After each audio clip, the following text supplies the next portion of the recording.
you're going to see the student view is, when you're making assignments and then you actually want to see what it's going to look like from your student's point of view, how can you switch back and forth? Before maybe you were signing out of your account and then maybe getting one of your students' passwords and then signing into their account. And then if you forgot something, you had to do this kind of like back and forth until you figured it out. So in order to not have to do that back and forth, there's about 3 ways that you can check your how your students look, and we're going to go over those right now. So let me share my screen. And let's see, that's number 2. Okay, so the first way is, I've made these 2 assignments here, and I wanted to maybe check on one of these. And what you can do is you can go up to your Chrome browser, and if you hit those 3 little dots at the very top right, you can open up the new incognito window.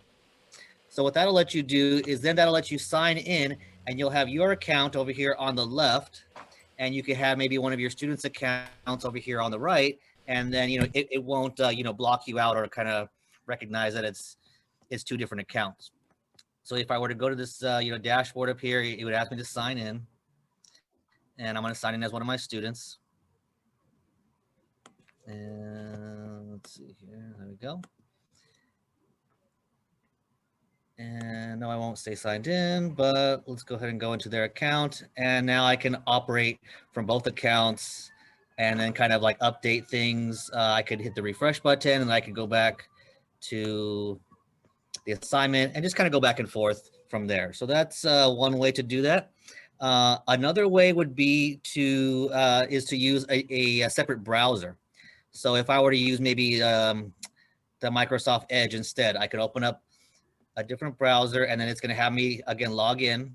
I can log in as my student or myself, however I want to see it. And then once I go into my Canvas course, and then again it'll recognize my student account versus my account over here, and I can kind of do that same thing, work on my assignment, and then see how it looks from their point of view. Okay, and then the last way. And I forget the date. I think I heard that next week everyone's supposed to get this regardless. But what you can do is the other way to kind of view your students, and this is not exactly viewing your students for sometimes, but you can go up to, if I were to go to home, on the right side of your screen, you have this view, student view. And then what that does is that kind of gives you that little purple bar. And then as a student, you can go to that assignment that you made and, kind of view it from there. And the only problem with that is, I believe if you're using the Google, LTI, it's going to ask you to sign in. But since you're signed in under your account, it's going to have you log in. And there's a workaround for that. So let me go ahead and go to my assignments.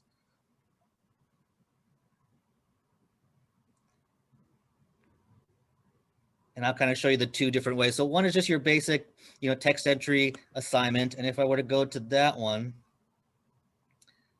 I could see the new format of, how we're going to enter in things as a student. I'm going to select the text entry format. And when I'm ready to kind of do this assignment, the student will go and hit edit. And they'll be able to, fill out whatever assignment that you've given them there in the rich text editor, and then they'll be able to save it, hand it in. Now for Google, let's go back.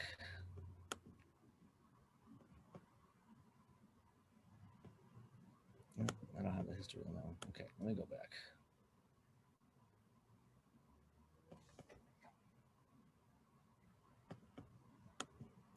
And if they had an assignment through their 1.3, where'd it go? Here it is. And you want to see it as a student, it's going to have you, log in. Again, it's going to, it wants to recognize your Google account. And, I must already sign in. So what you want to do for that is you actually want to use just any other Gmail.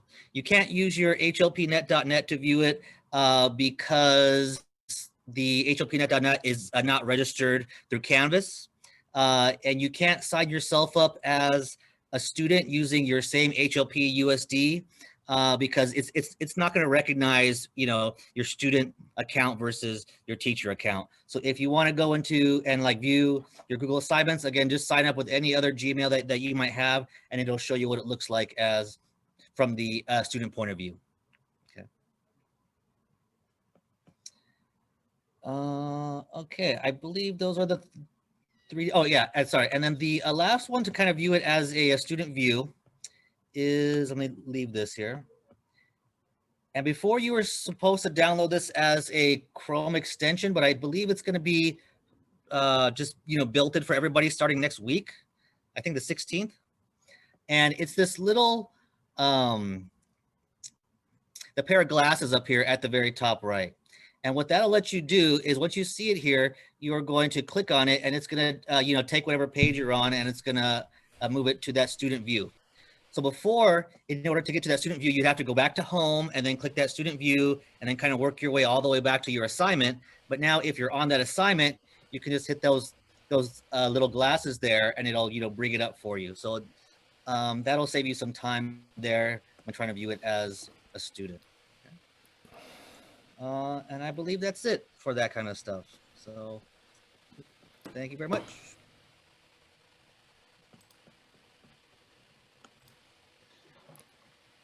So Robert just showed us, at least kind of from the teacher's end, how you would emulate a student. And Ricardo is going to take us through and actually have us be able to practice what it's like to be a student and to complete a couple different types of assignments.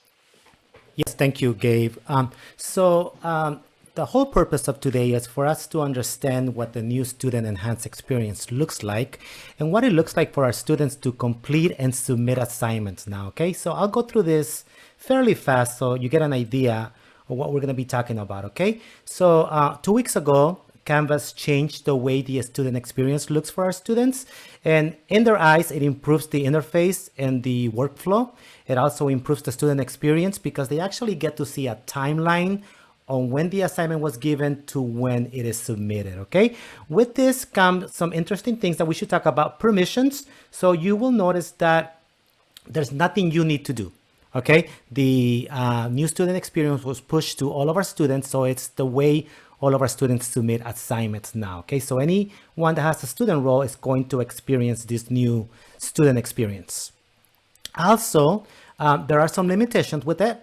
As of right now, it only works with the online assignment, which we are going to experience as students today. That is your text entry, your media recording, your URL, right? Or your, there's one more, file upload, okay? It does not work at the moment with no submission on paper. It doesn't work with group assignments, and it doesn't work with peer reviews, okay? The great thing about it is that the sync into areas also doesn't work with group assignments and peer reviews, so not a lot of us are using them yet. But any assignment that is not supported, so if it's not online or external, it's automatically going to default to the old experience the kids used to have before. Just to add to that, just individual assignment overview, I want to show you what it looks like. So the first enhancement that they did is that now our students have a header of what the assignment looks like. They have a due date. They also have, if you have an end date, it will show up too. They also will have an idea of how many points it's worth. Okay, and if you have graded, they will see the grades right here too. In addition to that, you'll notice that they have a timeline, okay? They'll see when the assignment is available. They'll see when they upload something. They'll also get to see when they've submitted, and they'll also get to see when you actually grade the assignment. So we're going to experience this as students in a second, but I wanted to make sure that you saw some of that stuff, okay? The other great thing that the kids are going to see is that in the past, if they submitted something, they needed to do another submission to be able to add something new to it, okay? So now, if they upload something, it just becomes a draft, and a draft that gets saved, okay? So they can come back to that same first attempt, just to kind of show you over here, attempt number 1, and they can add more to that draft until they decide to actually submit it by hitting the blue button you're gonna experience, actually. You also will see a history of the submission in there. So if you have more than one submissions, you'll be able to see all of the submissions right here. And then you'll be able to see comments. And if you added rubrics, the students will be able to see rubrics in there too. Let's go ahead and continue. Okay, so the summary header, just really quick. I kind of went over that, but they'll be able to see the header, and they'll also be able to see the timeline when they're submitting the assignments.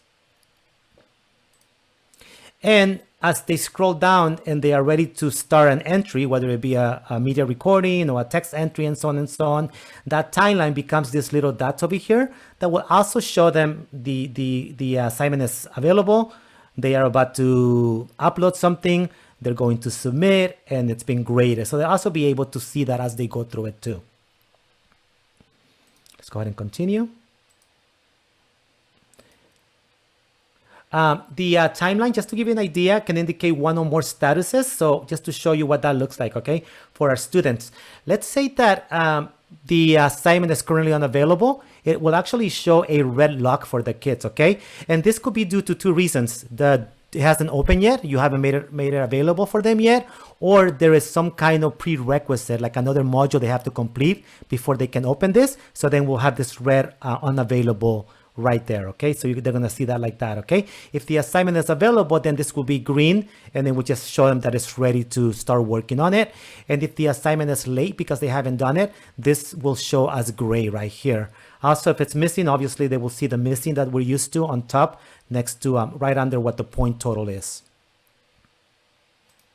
Okay, and finally, there'll be details. They can actually open details. So maybe your instructions for the assignment, they'll be able to see the different attempts that they've tried, any comments you're given by attempt. So for attempt 1, I gave you these comments. If I switch to attempt 2, I'll be able to see the comments for attempt 2 that a teacher might have left there. And also they'll be able to see the rubrics. And just the last one. The submissions. So for all online submission types, students can draft a submission by creating or uploading, and we're going to walk through this as a student so you can see what that looks like, okay? Canvas will retain the submission content until the submission is submitted via the submit button. So again, it's going to keep a draft until the kids click the submit button that appears on the bottom right now, and you'll see that as a student in a second. And multiple submissions, we'll see today with my first assignment that we're gonna do, where you have the ability to do multiple submissions and how you'll be able to actually look at the different submissions that the students do for you. So what I wanna do right now, and then we promise that at the end of today, we will take you out of our class that we're gonna ask you to enroll on. But if you can do us a favor and click on the link that we put on the chat, and this will enroll you in our Tectosa class that we're going to use so that you can experience the student view with the new type of enhancements that they've done. Okay, so if you can click on it and you can enroll in our class, you'll be able to see this new experience. Okay, and I'll give you about 30 seconds to do that.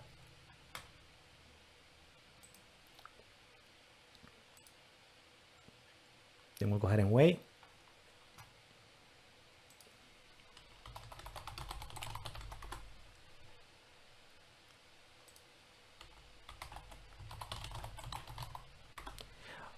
And let me go ahead and share my other screen right now really quick. So now you should have access to our class. And then here, what we want you to see is that if you go to modules, we have one that has been created for you, the enhancement student experience. And we're gonna look at the online submission right now, okay? We'll do the external tools with Gabe at a later time right now. But I want you to do is I want you to click on the first assignment, the most influential person.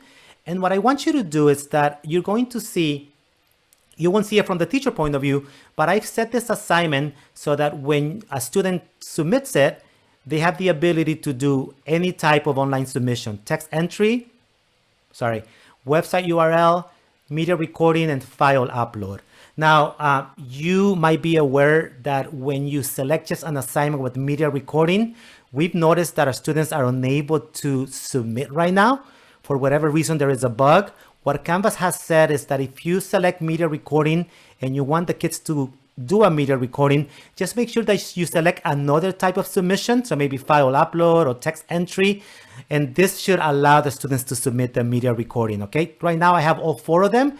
And if you experience when we get to the media recording that mistake, that error that our students are getting, please let us know so we can look into it. So what I want you to do right now as we start, I'm gonna go as a student right now. And then what I want you to do right now is I want you to just do the text entry, okay? I'm going to give you 30 seconds for that. So when you go to your submission as a student, you're obviously going to see the timeline that our students are gonna see. You're gonna see attempt 1. So what I want you to do is I want you to scroll down and I want you to start an attempt that is a text entry only, okay? And I want you to submit the assignment so you can see what our students are going to look at, okay? And I will give you about 30 seconds to do that. So we're doing the text entry only right now. And we'll give you about 30 seconds to do that, okay? So go ahead and do the text entry really fast. But for me, as a student, I would have basically, because I've done this before, I would have done new attempt. Notice that it changed to attempt 2. I would have selected that I was doing a text entry because that's what my teacher wanted me to do, right? I would have basically entered the answers for this particular entry. I'm just going to type anything and save. And what I want you to see now is that it's saved, but it hasn't been submitted yet, okay? So a student could come back in here and add more to their answers, but now that I'm ready to submit, I'm going to submit it, okay? And it's been submitted, and that's what I submitted. So what I want you to do now, again, we're gonna give you 30 seconds, and I want you to go to the top again of your assignment, and I want you to do a new submission. And this time, I want you to do the second, let me go ahead and leave student view and go back to it. So I want you to do not the text entry, but the next one, which happens to be, and I'm trying to go in there and see it. New attempt, so you're gonna click on new attempt, and I want you to now use the URL, okay? And walk through it so you can see what our students are going to see, okay? And again, we'll give you 30 seconds with that, just so you get an idea. Okay, so that should have been the option to do URL. And if everybody can try this for us, we want you to do a 3rd attempt, and we want you to do the media and see if you can record a video and maybe just a click 1-second video and see if you can submit it. This has been the error that a lot of our teachers have been reporting. So we want to see if this happens to us right now as you do a media recording, okay? So we'll give you about 30 seconds again, and hopefully you can do this one. So new attempt. When you go to the submission type, go to media, and let's try to record just maybe a second to see if we can submit it, okay? And I'll give you about 30 seconds. Make sure that we're trying to replicate the problem our students are having, so you were able to. So again, the workaround right now, if you're trying to get our students to submit a media file, is to select media and select another type of online submission, and that should help with the problem. Okay, and then we'll just do one more submission just really fast, which is a file submission to this assignment. So again, new attempt, and let's do a file submission, and we'll give you 30 seconds just so you see every type of assignment or online submission our students have. So this kind of gives you an idea of what our students are going to experience with the new student enhancement when it comes to the online submission types. And Gabriel's going to go ahead and talk about what it's going to look like with the external tools. Go ahead, Gabe. Thank you. Sure. So thank you for bearing with us. I know sometimes it seems silly to complete assignments. And it's really, I hope you understand, not so much we want to give teachers an extra load of work. It's just so that we want to make sure everyone feels comfortable experiencing firsthand for whatever type of assignments you may be creating and assigning for your kiddos, and that they feel comfortable if they've had an issue to say, hey, I'm struggling with understanding blank.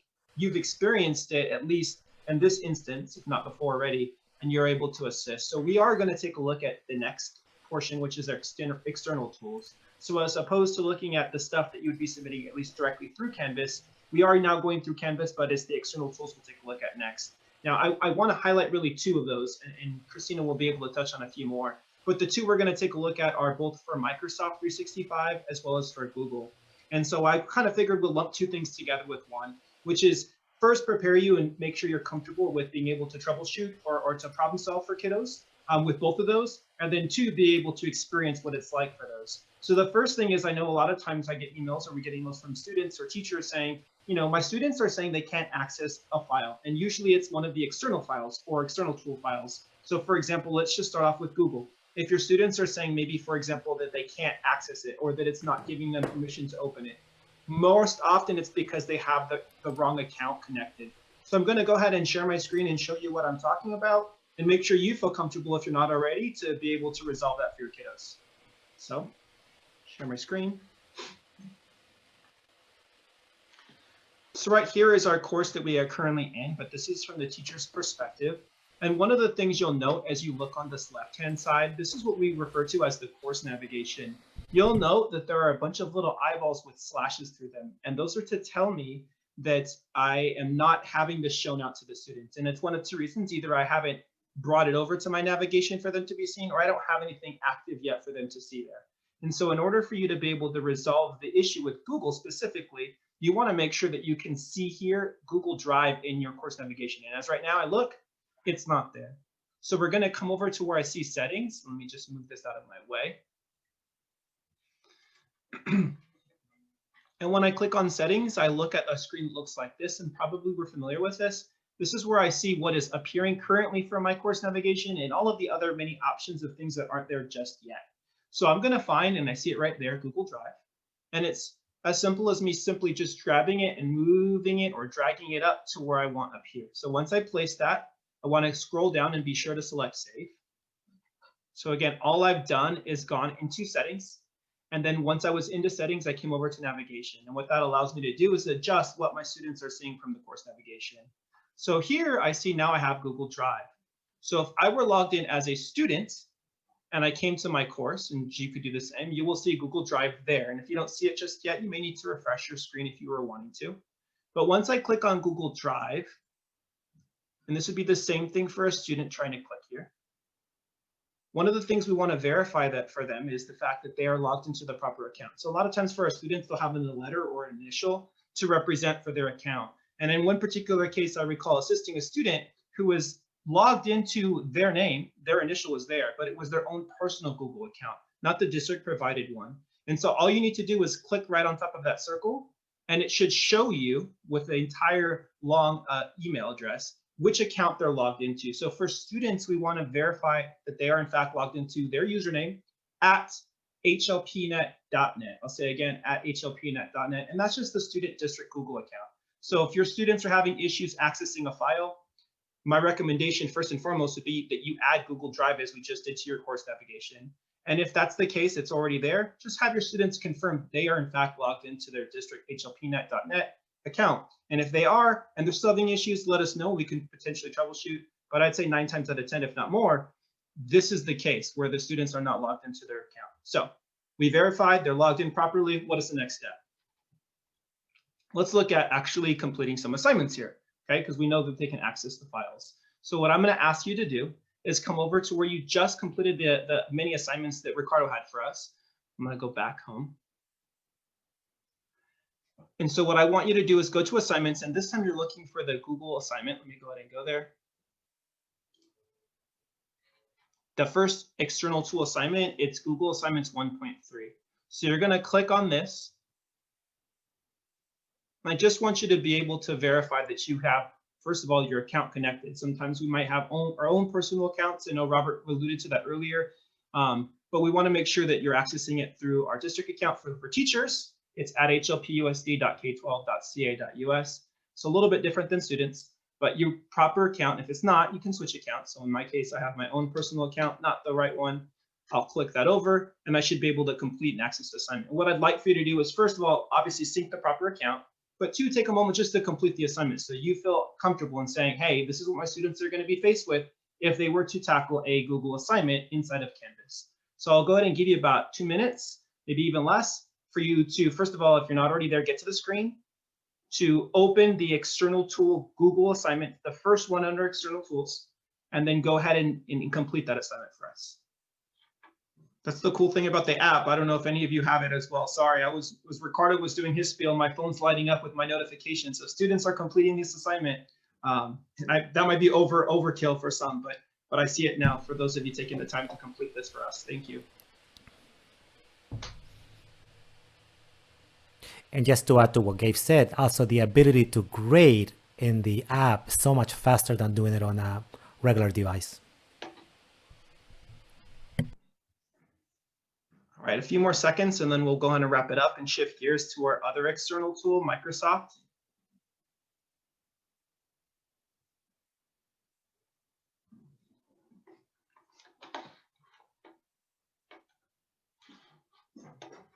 All right, we're going to go ahead and move on over to Microsoft. If you didn't have a chance to wrap up that assignment, that's okay. Like I said, I just wanted to give everyone an opportunity to see what your students will firsthand experience as they go through completing the external tool type assignments. So that was with Google. Now we're looking at Microsoft. And for Microsoft, it's slightly different. And what I mean by that is we talked about already Google and the course navigation and what they're seeing. For Microsoft 365, the way that it's kind of synced up for single sign-on kind of avoids that you're going to experience the same issue. So when I said your students with Google may be logged in or synced up to the improper or to a different account, that's not typically going to happen with Microsoft. So I'm going to real fast show us again the same experience, which is how to bring it over to your course navigation. And then once it's there, how you would verify that it's the proper 365 account. Now, as I'm doing that, I will say that it's a little bit different with 365 in that students are going to be signed into their Office 365 at hlpusd.k12.ca.us. And I know it seems contradictory because we just talked about with Google, it's the hlpnet.net. So then why is it for Office 365 the other one? And that's because when we talk about single sign-on, we talk about ClassLink, we talk about Canvas, all of these things are based on Office 365 login credentials. So while students don't use Office 365, as we do for email and Outlook and all that stuff, they do have those proper accounts to be able to sync everything up. So again, I'm going to my settings. And I'm looking to see, is Office 365 in over here at my course navigation? In this case, it's not. Just as we did before, I brought it up. And then I want to be sure to come down and click Save. And then again, you should be able to see no longer does it have the little eyeball with the slash through it because now it's visible to my students. So again, if I wanted to verify, are my students connected to the proper Office 365 account, you would click on here.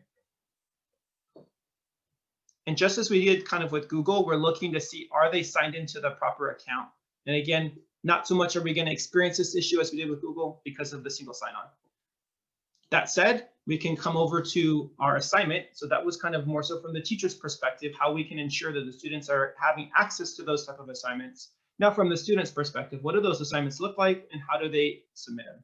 So come over back to modules. And just as we had done with the Google, the very next external tool assignment happens to be Office 365 an assignment. So I'm going to ask to give you a couple minutes as well as we had done. Go ahead and click on the Office 365 assignment. Go ahead and open that and feel what it looks like and be able to feel comfortable submitting that. So take a moment, just as you did with the Google, and now we're shifting over to the Office Cloud 365 assignment. Thank you so much for those of you working hard. Whenever you're ready, Christina. All right, thank you. Now I'm going to make them do my assignments. They're going to have to complete them. They're going to know. Thanks, Gabe, for sharing those with us, those external tools. Also with the Google assignments and the Microsoft assignments, we have 3 extra that we're going to go over today. The first one being Flipgrid. We're also going to look into a Pear Deck assignment, external tool, and then also Discovery Education. I know that a lot of our teachers are using that for different assignments for students. So I'm going to go ahead and share my second screen here with you guys. And you should be in your module as well. And you can go ahead and if you were to click on Flipgrid, it's going to take you to look at the Flipgrid as a student. I do want to share something with you as teachers, however. In your navigation bar on the left-hand side, we have our Flipgrid showing. Okay, that would mean that students would be able to access your Flipgrid account through the navigation bar on the left-hand side. The downfall for that is that if they choose to enter that way and do their assignment, you will not be able to see it on your SpeedGrader. It will not show up. So just like Gabe was sharing with us earlier that you are able to show Google Drive in your navigation, we can actually, after we've added Flipgrid, we can take it and move it out so that our students are not confused and clicking on 2 different places, right? So just to quickly go over what that looks like, again, you're going to go ahead and go to your settings. And in your settings, we're just going to move Flipgrid from the top here so that the students cannot see it. And you're going to move it down here to the bottom. So that will be disabled for them. So they won't be confused on where to go. If you have it listed in your module, then they can click directly from there. So we're going to go ahead and click save so that it saves that preference for us. And again, that's because you will not be able to grade and transfer directly to SpeedGrader if students do not access directly from the assignment that you actually created in Canvas. So I created a Flipgrid assignment here, and that was using the external tool. And just in case you're following along, we have it in our YouTube. I'm going to go ahead and put the link there for you if you are interested in doing some Flipgrid integration. So I will post that in the chat now if you haven't already to everyone. So I don't forget, I like to follow along. So there's our YouTube link in the chat for how to access the Flipgrid integration if you're still looking for that. But let's go ahead and click on Flipgrid. And I'm actually in teacher mode, but I can see using the glasses what it's going to look like. So I'm an educator. It's going to ask me to log in. Students, as they're doing it, they'll be asked to log in the first time and then they won't have to do it again. So go ahead and follow along. We'll give you a second to click on the Flipgrid assignment in your module. And then it's going to ask you to go through the experience. It'll look very similar to a setup kind of like this. I can see all the responses for the teacher. So I'm in teacher account. It looks different from mine. So if you would take a moment just to go ahead and go through yours, that way you can look at what the process looks like for the students. They're able to record a response. And then it's asking you to record a video saying hello, and then it will ask you to upload. So I'll give you probably about 30-45 seconds to look at what that looks like for a Flipgrid assignment when you add it as an external tool as a teacher for the assignment for those students. And as a teacher on your end, you can see the responses coming in from the students. You're able to click on them. So I am able to see some of you recording. Thank you. Give you just a few more seconds to do that. It is a little bit more of some steps for completing. Again, a great tool if you're not already using it. We definitely recommend checking out that YouTube video. So as you're finishing up with Flipgrid, we want to share another external tool that you are going to assign through external tools as a teacher, and that is through Pear Deck. A really great interactive tool for your students. I will go ahead and put the link for our YouTube video in the chat as well for that one.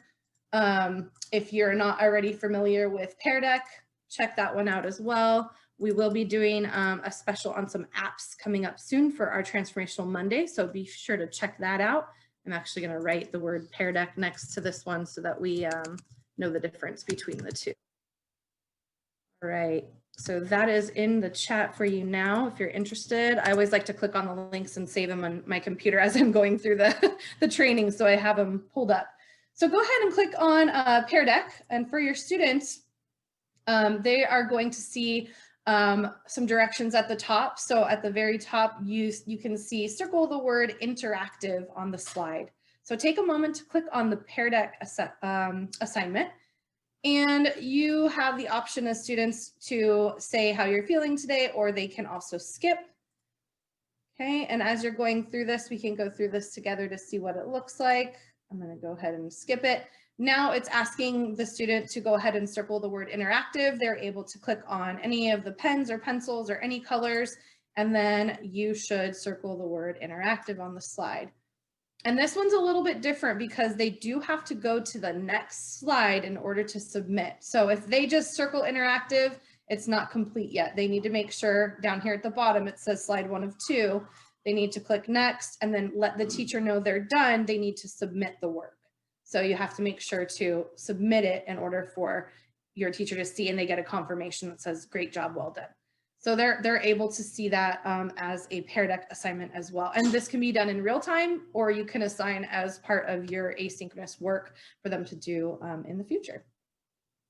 So we have a couple of those. That was the Flipgrid and the Pear Deck. And now I'm going to go ahead and go and show you our Discovery Education. A lot of teachers I know have been using this for science and for math. It's a great tool resource for quizzes and lots of different things. So I actually do not have any students attached to a Discovery Education course. So I went ahead and created a Discovery Education test assignment for one of our students in a different course. So when they click on the Discovery assignment, it is very similar to the text entry and the media where you do have available, and then they get to upload and then submit and then not graded yet. So you do see that timeline. This is because when you create a Discovery Education assignment, you're actually not going to click the assignment using the external tool feature as you would using Pear Deck or Flipgrid. Okay, you're actually going to be using the rich content editor to add that assignment for Discovery Education because we don't own all the rights to it. And again, I will post that link for our Discovery Education tutorial in the chat as well if you're interested in learning how to do that. But it's very simple. So they're going to have the details of the assignment. They have the instructions, watch the video and list 3 things that you learned. So the student can go ahead and click on the video and it will pull it up for them within Canvas. Hopefully this one goes through. There we go. They're able to watch it, okay? And then once they go back to their actual assignment, so if I go to home and I click on the assignment again, let me go to my modules here. Then the student is able to see their first attempt and then their text entry as their attempt. So they can go ahead and start their entry. If they click the 3 things they learned, they type it in, I learned 3 things, and then they're able to go ahead and save down at the bottom. And if I click save, it's going to show me that I uploaded. Okay, and then I have the option to submit. So if I'm not done yet and I just want to go ahead and send it, then as students, they have the ability to do that and then edit it down here or delete as well. So once I submit, that green button will be complete. And then after you grade as a teacher, it will also be complete as well. So very similar with that one. Right, everyone. So I'm going to be talking about the student view in relation to how they can figure out if they're missing assignments. Because as a student and as a parent, one of the primary things I want to be able to do is to see what do I have due and how can I tell it's missing, or how can I tell how I'm doing on that assignment. So there are a few different options here, and you might even know more than me. So after this, if you want to suggest some, please be we're more than open to that. Okay, so I'm here in my dashboard right now. As you can see, I'm not in card view, I'm in list view. So if I go over here to the right, the 3 dots at the very top, you can choose between card view and list view. And I know, because I've been in some of your classes, most of you are in card view. It looks beautiful, very organized, aesthetically pleasing.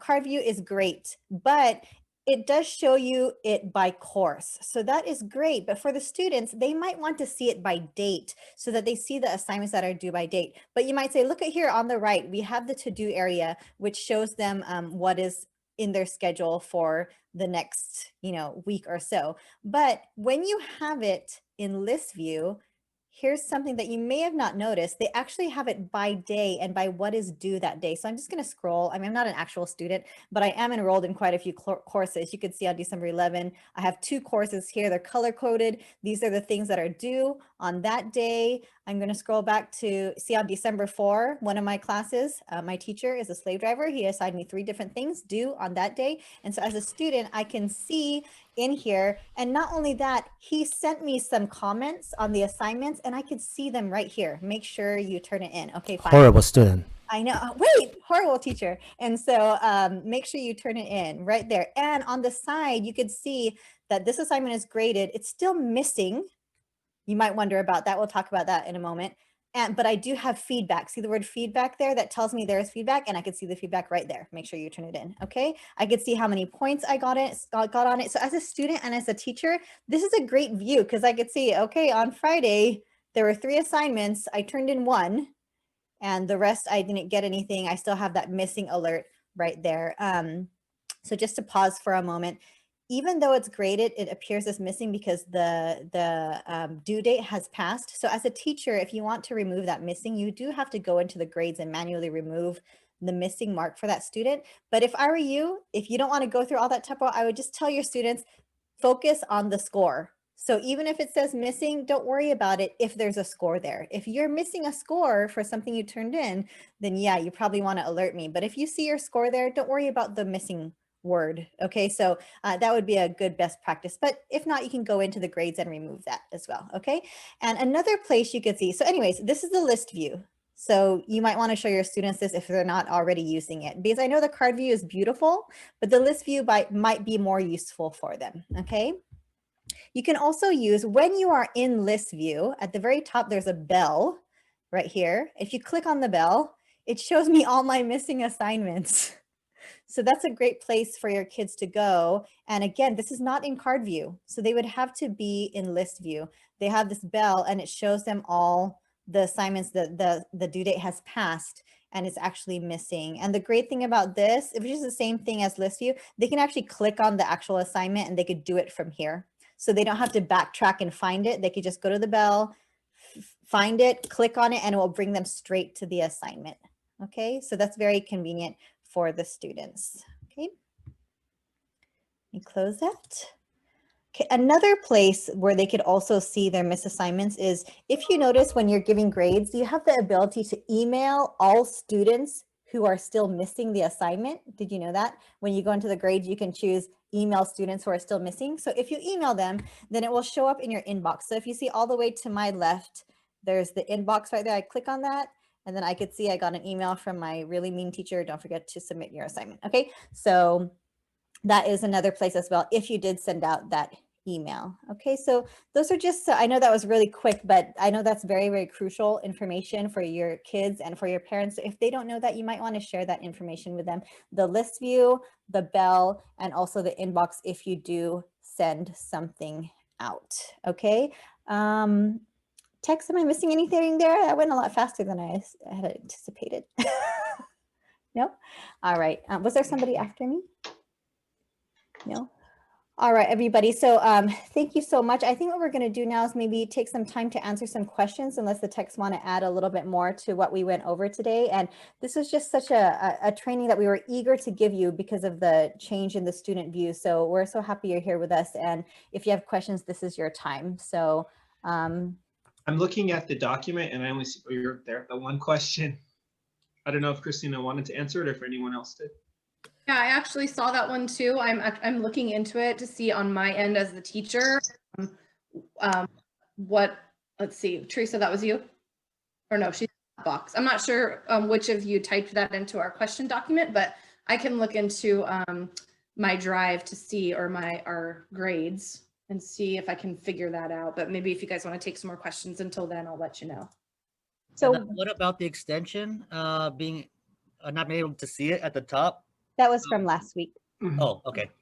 And just since you touched on that, Robert, I want to make sure everyone understands that those little glasses that Robert had shown us, which is a quick way to jump in from any point into the student perspective. And I didn't know this, so thank you, Robert. You said that at beginning next week, was it that it'll back be 16th from our update meeting. So so that the extension, which is available, and I know Ricardo had posted it inside of the chat. So if you're wanting now to access that view, you would have to download that Google Chrome extension. But moving forward in the near future, it sounds like that'll be a part of just everyone's interface in Canvas. Yeah, I don't think it works on the pages where you have that like eyeball with the little slash through it. So you're saying that the kids can't see that, so then you won't be able to see it from the student view, and then also you have to click on it and then it'll like show up on that page. So just if you click the extension up in the very top, then it'll like show up. Yeah, if it's not there.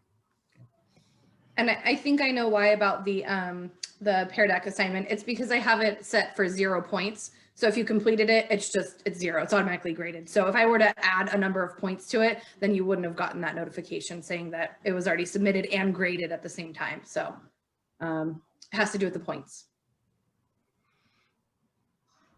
Okay, just quickly, before we take more questions, everyone, I know because some of you might, you have a lot of important things to do and we respect that.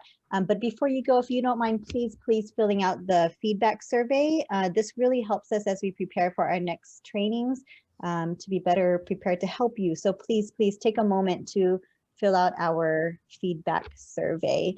And while I'm on, I'm going to go ahead and answer a question that just got messaged to me if you guys are fine with that. Someone's asking, I can't seem to find the list view. So I'm going to show that to you right now. And if the rest of you don't see it, please let me know because my view might be different from yours. So I'm going to share again. So here I am on my dashboard. And then these 3 dots at the very top, this is where I can choose list view or card view. Does this view look different to anybody else? So maybe we could share your screen, but this is what my screen looks like. No, this is what yours looks like too. Okay, so one more time. So here I am, and at the very top, 3 dots, not the 3 dots in the course, but 3 dots, the overall dashboard 3 dots. Then I can toggle between card view and list view, and also recent activity, which gives us good information, but I think the list view is more, gives us more. Okay, all right, so I'm gonna stop. I know this came up last week and I wanted to kind of share because we do have some teachers that are trying to have their students annotate on PDFs. And if you don't have Kami, that becomes difficult. There's ways to do it with Pear Deck. We had a workaround before. We called it no Kami, no problem. And I just wanted to show you with the new student experience, it actually has become a lot easier. So I have a PDF assignment that I want the kids to file upload. So that's the PDF, just to show you what it looks like, okay? This is the assignment that my students are going to do. It's just a PDF, okay? So if I go to student view using my little glasses up here, okay? Our students have the ability to look at that assignment, just so you see it, okay? They can click on it, and this is what we tell them. This is a workaround to be able to annotate on PDFs. They click on it. It's going to, by default, try to download it for them. Oh, didn't download for me in this case. Okay. And even if it didn't download, let me see, why did it do it? Oh, I'm sorry, my fault. Let me go do it again. Leave student view. Let me do it again. I'm sorry about that. Let's go back to student view. So here it goes. I'm going to go to that PDF really quick as a student. Okay, this was the PDF right there. Why is it not letting me? Okay, so I'm clicking on it. Here it goes. So it gives the students the chance to download the PDF. Okay, so if I choose to download it, I'm just going to put it on my desktop or anywhere the kids want to put it. And I already had it there, so I'm just going to save it. Okay, and now as a student, I can come and submit. Okay, and I want to show you what that looks like. Why is it not letting me submit? Oh, this is really weird. Anyways, the kids should be able to submit, but I'm not sure. Did I give a due date? Oh, I really want to show you this. Let me fix it really quick. And hopefully, guys, can you answer some questions and let me fix this really quick? That's weird. Sure, let me go ahead and answer a question that was posted here. Do students have to save on a Microsoft assignment, or can they just close the window and submit just like a Google assignment?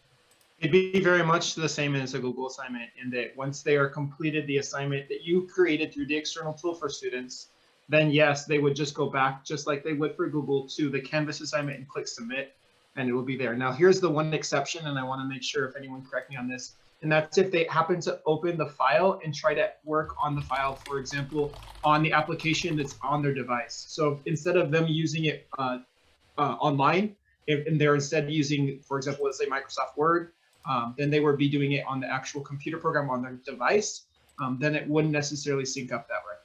But other than that, if they just opened it on the next tab over, if you will, then they could, yes, go back to the previous tab inside of Canvas and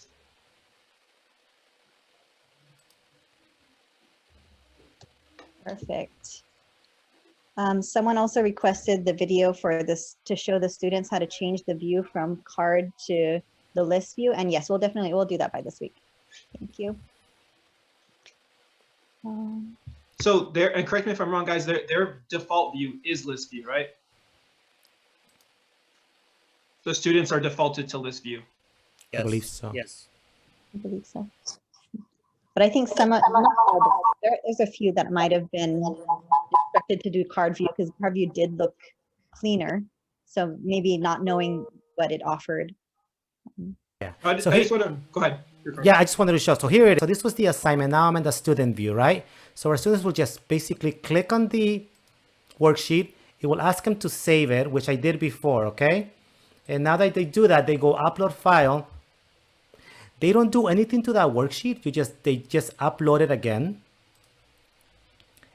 And then you'll notice that now it says uploaded and I can submit it. And even though I didn't do anything to that particular PDF, what you're going to see is that when they submit it, and it should submit soon, our students, for whatever reason, we think it's a Canvas glitch, they actually get the ability to annotate on it. And it's taking very long today. There it goes. There it goes. It's submitted. But notice that now I'm going to get all of the annotation tools as a student that I have as a teacher. So I can come in here and use the pencil if I wanted to. 12 times 4, 12 divided by 4, and I could actually put my answers if I wanted to, and so on and so on. And then as a teacher, you'll be able to see the responses.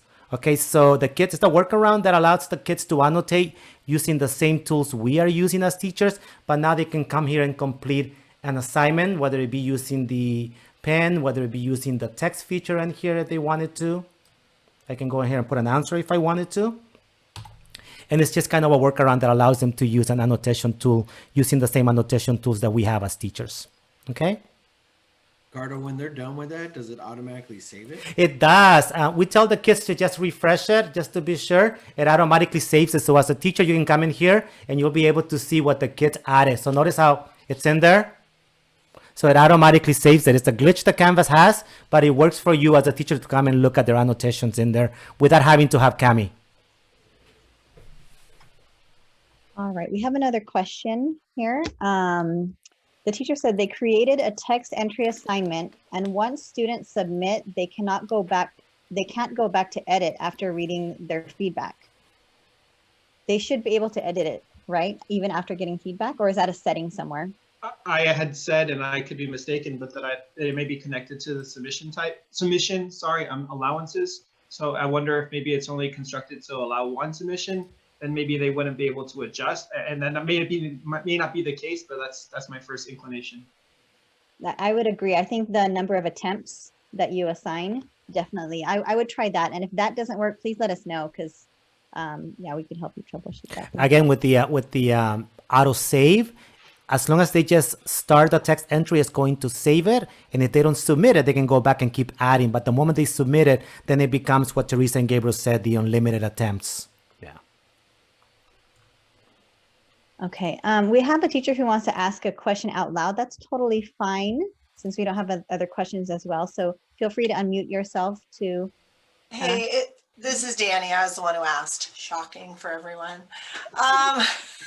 So here's what happened. Our kids were struggling. So we created some focus groups, and we had kids come show us their Canvas, like the way they use it, and explain what does and doesn't work for them. It was fascinating and super, super upsetting, because a lot of what we're spending our time doing, they don't see. It's not helping them at all. And we're spending all weekend creating headers and like doing all these things to remind them of the things to do. And they don't see any of that.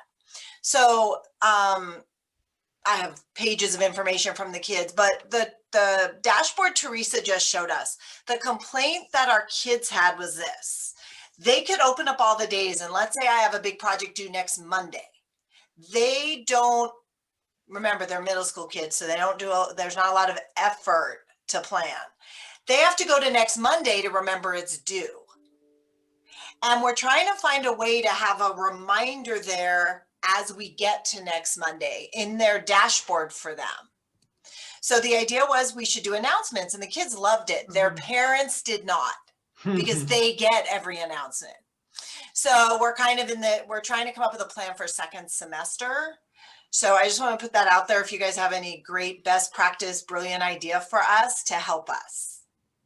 That's a really good point, because you'd have to know the due date in order to check it. So that's a good point. And middle school kids only look at today. So one of the things they shut the other days. We're trying to convince them to reopen them. There's a way that they only see today. I have nothing to do. No, you have so much to do, but they're not looking. And these are the kids who offered to be in the focus groups are kids that are pulling it off. and they're showing how hard it is. If you didn't notice, I had to scroll back in order to see what I had missing. So if I just open dashboard, it doesn't show me the prior dates unless I scroll to it. So Correct. just keep that in mind as well. So Mrs. Mejia is there shaking her head because she's part of this focus group effort at Orange Grove. So if there's something you can advise or look into and let us know, like how do we remind children of what's not due today when they're only looking at maybe today and tomorrow? And it's a big project due next week and we want them working on it without creating a bunch of assignments.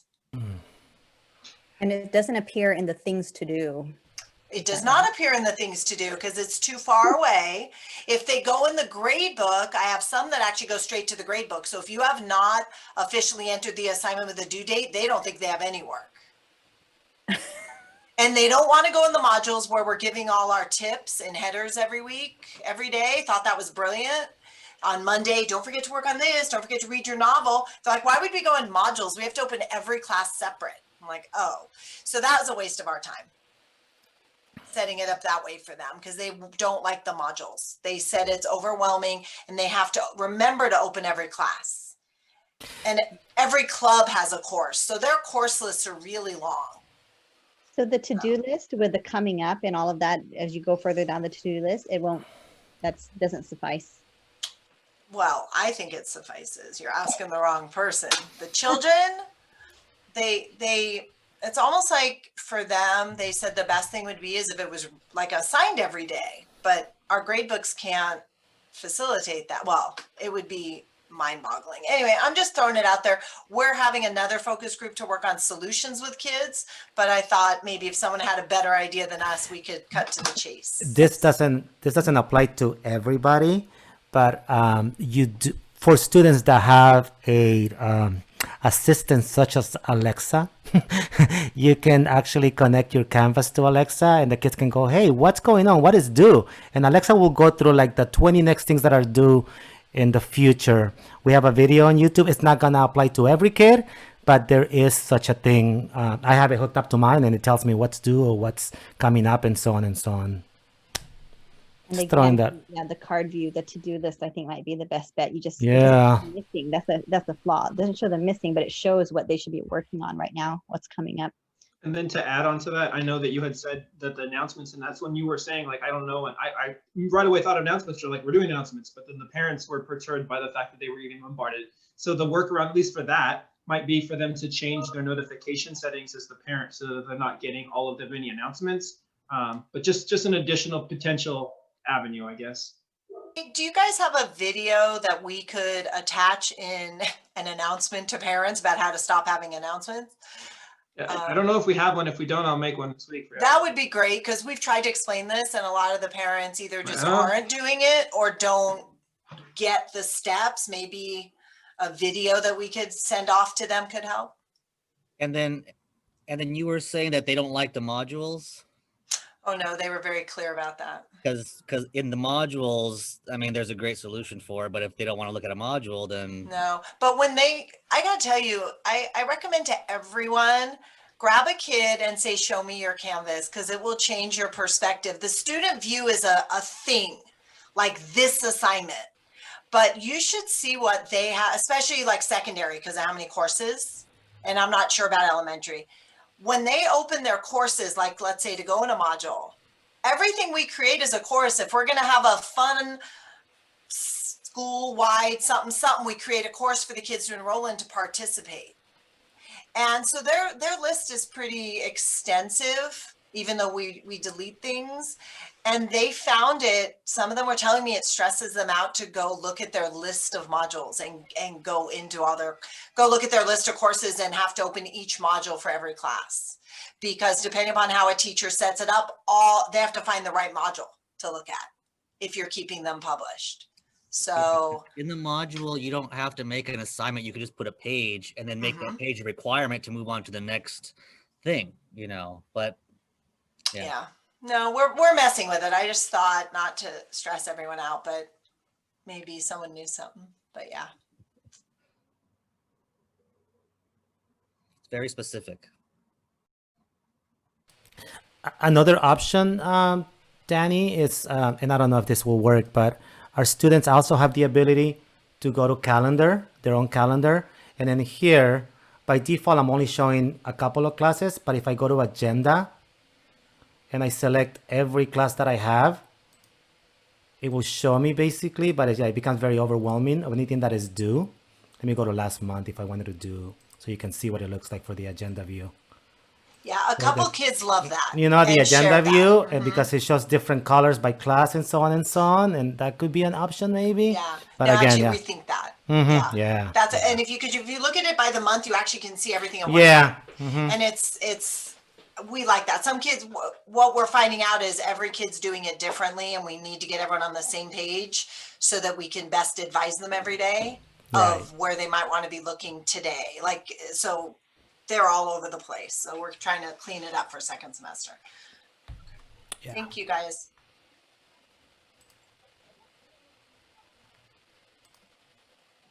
I have several questions. First of all, when I think Gabe was doing the Office 365 and it said highlight the answer, I couldn't. How would you highlight that? I didn't see a tool that allowed to highlight. I thought, and I could be mistaken, that there was an option to toggle when you're actually writing on it that had a highlight in there, just like you would for any Microsoft document. I could be mistaken. If you want to share your screen, we can take a look at it together. Okay, let me try and get back there.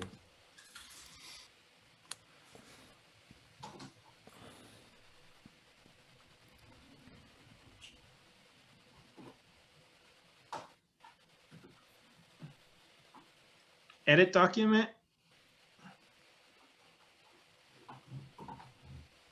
Yeah, that one, please. Right here. You always want to pick the first one, do it online because it puts it on the OneDrive. Yes.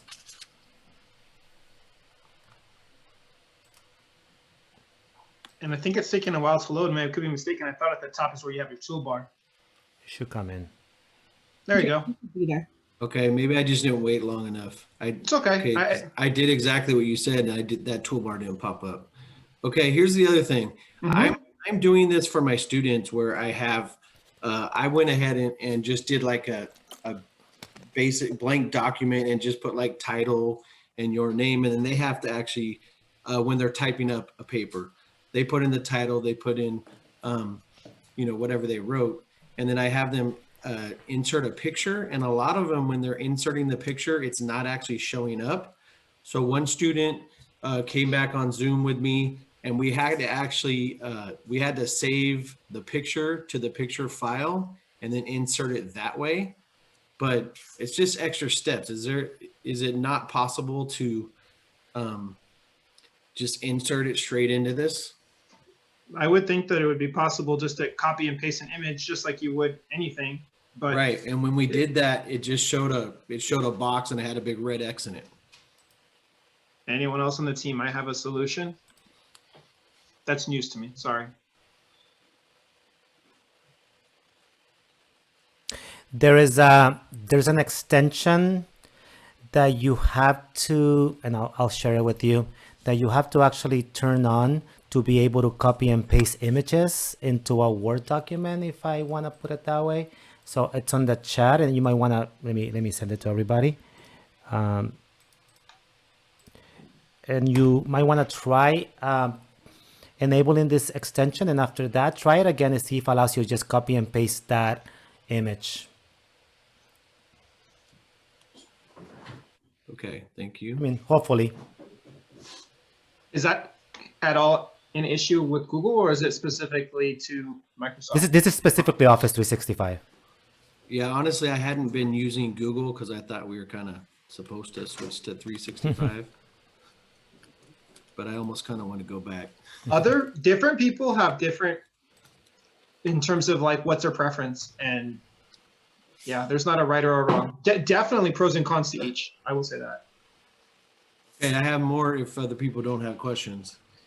On the text entry on, and I think someone might ask this, there used to be a button that said resubmit, but it looks like you have to actually go into that little file, and it looks like is it just done differently now because of the whole change of the view?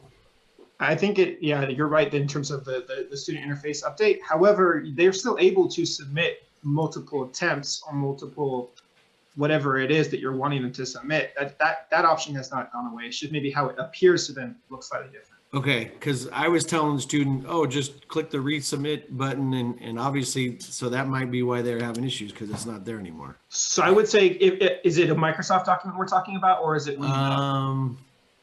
You said it was the text entry option, right? Yeah, it was a text entry one. It's just basically new attempt. Okay. So, and even if you don't have, so you can do a new attempt for the same type of entry, like a text entry. Okay. It doesn't have to be a different entry. Okay. Another one, if no one else has questions. I accidentally deleted one of my modules for one of my days. Is there a way to retrieve that? Because it actually had some grades, things that I had the kids turn in and grade. And I thought I was deleting something I duplicated, and I actually deleted the original. The easiest way I do it, if you're in your course, and if you go to the web address on top after your course, you do / and you type undelete. And if you click on it, now you'll be able to restore anything that you deleted. Okay. So all I did was type undelete after the / and you'll be able to find it and be able to restore that. It's the easiest way to do it. Okay, now, and then I don't know why, but so I deleted that, and then the kids that morning, that was the night before, the kids that morning said that they can see 2 assignments for that day. And in mine, it didn't have it, it only had it once. And I even went to the assignments page and it only had it once, but they said they were seeing double of everything. Was that just a glitch, or was it because I had accidentally deleted something and somehow it showed to them and then I re-entered the right module or whatever? I think it's just a glitch. Okay. Let's see. Another one. I have a student. So we have Lexia for up to grade 5. I don't know if you guys are familiar with that. So I have a student who already passed grade 5. Is there another level for him? Do you guys know anything about that? We have something called Lexia Power Up. And it is available for, I believe, a 6, 7, and 8 grade. Okay. And I believe from talking to our district, we did purchase that too. So it would just be a matter of them allowing them to continue into Power Up, I'm assuming. So how would I transition him to Power Up? Teresa, will they have to talk to the site administrator to figure? That's a good question. You know, I had thought that even until grade 5, it does offer beyond, but yes, Power Up is the one that's geared for grades above that. So let's look into that for you and see if there's a way to do it without having to do that. But in any case, Teresa, I think I could help. Yes, go ahead. If you want to give me your email, my name is Sylvia Garcia. I'm from Workman Elementary. And I actually had a student that completed the Core 5 program for Lexia. Okay. And I enrolled her into Power Up. Okay. So I have a link that gives you the answer to that question. Okay. So just now, something that we want to look at it. There might be a way that we can add the Power Up to our class links. So we do have analytics for Power Up, because I'm assuming that right now, are kids seeing it? All of the kids seeing Power Up, or only Lexia? Hi, this is Lily Picado, principal. I would highly suggest to also speak to your administrator just to see how to just kind of manage all that. I've been doing Lexia for 4 or 5 years here at Baldwin Academy. And it's just, just to make sure for consistency's sake, criteria sake, just in general, it's a good thing to keep your administrator to see how they want to handle that. I completely agree. So maybe, talking to your administrator, and also what Ricardo said, once you talk about it with your administrator, putting it onto ClassLink so you do get the data for that. And then Sylvia will probably ask for her help to get that link too, if in case we don't have it already. So thank you everyone for your help with that. Okay, I think I have one more. Ricardo, how did you do that transparent slideshow? Oh, that's called Prexy Video. I can send you the info on it. It's pretty incredible. You couldn't see me today, but yeah, I know Teresa uses Have it a all the video time, on it. and we have a Is it video on only- it, and we'll get it to you. Is it only accessible during that in that program, or can you do the same with like Google Slides and PowerPoint? Go ahead, Teresa. That actual one, the way you saw it, that's actually just for Prezi, but there is a way for you to appear in it. If you like, for example, in PowerPoint, there's a way that Ricardo, I think, also has a video on that, on how to do it with PowerPoint. Your face just kind of shows in the corner. But Okay, if but it's not like the way that he did it with the no, transparent thing. Or that's whatever. that's Okay. through Prezi. We'll send you the link. The amazing thing with Prezi Video is that you can bring a PowerPoint into Prezi Video and be able to use it in there with that whole look. Yeah, where But you appear in the links back. don't work. So if you're trying to present something and click on links, links won't work Yeah. in there. So just keep that in mind. Okay. Yes. Oh, I have one more. Sorry. I assigned students a test in Think Central, and one of the students was unable to, like, when she even showed me her screen, we went into her to-do list and take the test, and it didn't actually go into the test. Is there something that, and I was looking for something that was blocking it. She had nothing that was blocking it. So I And don't the know why she wasn't able to actually get into the test. And the student hasn't had issues accessing any other additional No, this is the assignments? first time, and she's taken like 3 or 4 other ones. I don't know. I would say maybe if you give us the student's name, we can take a look and emulate their account to see if it's maybe, something that we experience just as well, or if not, it could be the device of the user. But I can't offhand think of anything that would prohibit one student from accessing one particular assignment. I know sometimes there's glitches, but I think by and large, if students can't access assignments, they can't access any assignments, and it tends to do with maybe ad blockers or them having to upload or update or clear the cache memory cookies, things like that nature. But in this case, it'd probably be best if you provide the student's specific name. You can either put it in the chat, or if you feel more comfortable emailing it, and I have no problem taking a look at that individual account. Okay, thank you. You're And welcome. I also know, just to add to that too, I also know that with Wonders, when students are taking certain assessments, for some reason, if they're on a different browser than they normally use, it won't let them access it through whatever browser. So as long as she's been using the same browser, we can maybe eliminate that problem as well. Sometimes if they're using Chrome, which is great because everything's saved on there for them, if they go in and use Edge, I don't know, sometimes it works. It's really glitchy with both Think Central and McGraw too, so. Okay.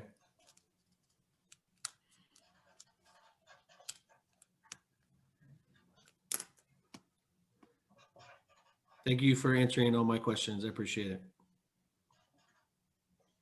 You got it. Hopefully someone else was able to benefit from some of your questions.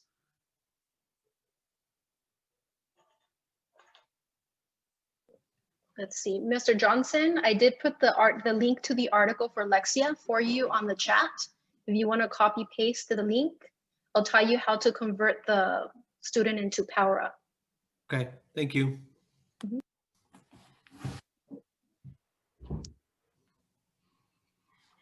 What did she ask? Can I share my screens? I can't find that list view still. You can share your screen. Go All ahead. right. And then when she's finished with that, Ricardo, if you wouldn't mind one more time with the PDF and how to annotate that. I know Ms. Clausen had that question.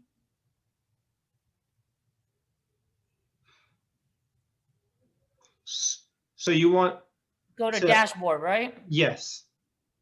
Okay, so I go to the 3 dots and I have card view, recent activity. You don't have a list view. Nope. I wonder if it's because you only have the one course that's published. Is that why? No, that doesn't make some sense. Anyone else have any reason why she wouldn't have list view? That would have been my guess, but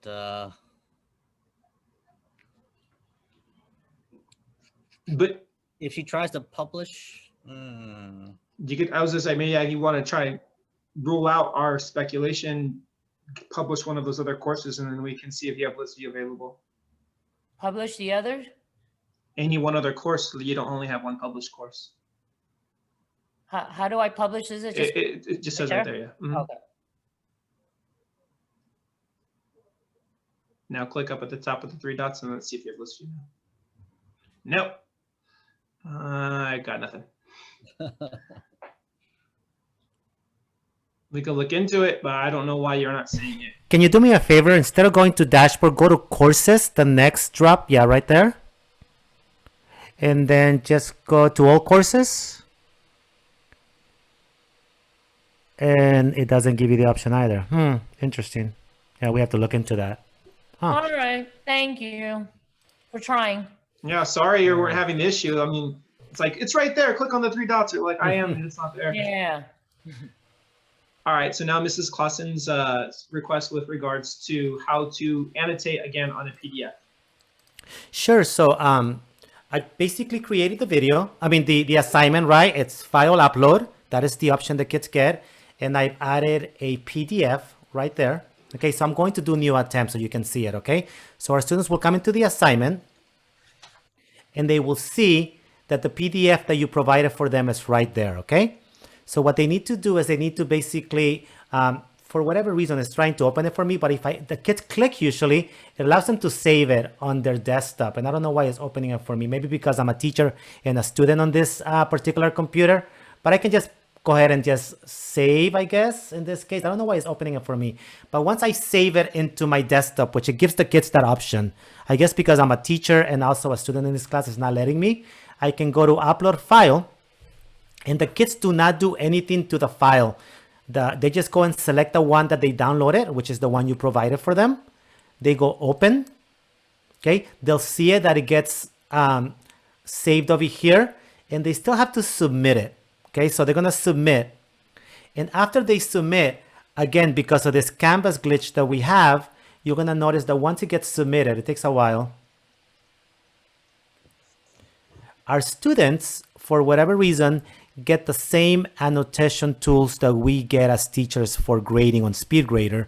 So once it gets submitted, and it is taking a while. Come on. You know what, Gabe? I think that teacher needs to be a student in at least, one or more courses. So we're waiting for it to submit, and it's taking a while. Yeah, once you're a student and then you have due dates, then it'll show you the list view. Come on. We do have a video on this too. I don't know why it's taking so long. But you should be able to now see the PDF blank, just like you provided it to the students. And the students will be able to actually use the annotation tools. And I don't understand why it's taking so long. I've been having my internet being slow all day today. Yeah, this is really weird. I'm going to refresh. It's probably not gonna show it. But you Still said there's doing it. you have a video of this? We do.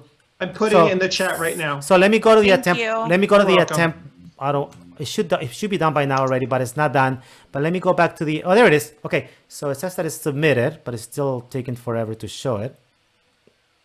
But once the kids have submitted the attempt, basically it gives you this look over here, just so you see it. And now our students get the same annotation tools that we have. And again, they can actually write if they wanted to. They could use the text if they wanted to. And so on and so on. And the annotations, due to the glitch, stay there, and you can actually come and grade it now for them. Okay? Let's see if the attempt to shut up now, which is taking forever. Oh, it's still trying to upload. But that's the way you would do it. And I think Gabe provided the video. Yep, it's there.